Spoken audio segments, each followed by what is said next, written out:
ডিভোর্সটা কি হয়েছে নাকি না তোমরা এখনো আলাদাই থাকছো, তোমরা আসলে টাইম নিচ্ছ কোনটা? সাকিবের রাগ দেখেছো কিরকম?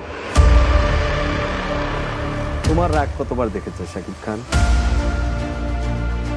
কখনো কি এরকম হয়েছে দুই ফ্যামিলি একসাথে গিয়েছো বা উপস্থিত হয়েছো? বীর তাহলে জয়কে চিনে বড় ভাই হিসেবে। অপবিশ্বাস কিছুদিন আগে আমাদের নাগরিকের একটা ইন্টারভিউতে বলেছিল বীরকে দেখলে ওর খুব আদর করতে ইচ্ছে করে। জয়কে দেখার পর তোমারও মানে অভিব্যক্তি, আমরা কি কখনো দেখতে পাবো অপু বুবলির ব্যক্তিগত জীবনে সাকিবের সাথে যাই হোক কিন্তু তাদের মধ্যে একটা ভালো বন্ধুত্ব হয়েছে? সে যাদের বাবা জন্মদিনে তোমরা একসাথে কেক কাটে ইফতার করলা, সেই সময় কি জয় এবং তার মা ছিল না?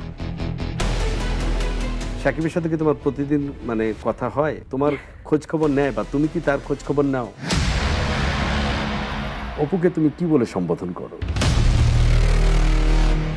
অপু একটা খুব কি কারণে আমি জানি না বলছিল যে আমি মানে মানুষ না যে নামটাকে ঘেন্না করি, সেই রকম একজন শিল্পী যখন এটা বলে তখন তোমার উত্তরটা কি হওয়া উচিত বা কি বলবা তুমি?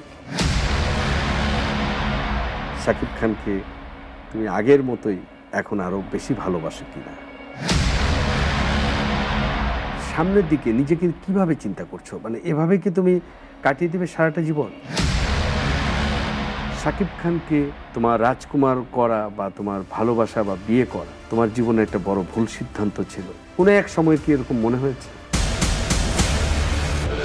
কিন্তু বুবলি যে সাকিবের স্ত্রী এটা কোনো প্রমাণ নেই। তোমাদের বিয়েটা কি ঢাকায় হয়েছিল না দেশের বাইরে? তোমাকে বিয়ের দিনে কি উপহার দিয়েছিল সে? মহারণার টাকা কি ওই দিনই পরিশোধ করেছিল এরকম কিছু? পবিত্র ঈদ উল ফিতর উপলক্ষে বলা না বলার বিশেষ পর্ব দেখবেন সোম ও মঙ্গলবার রাত ৮টায়।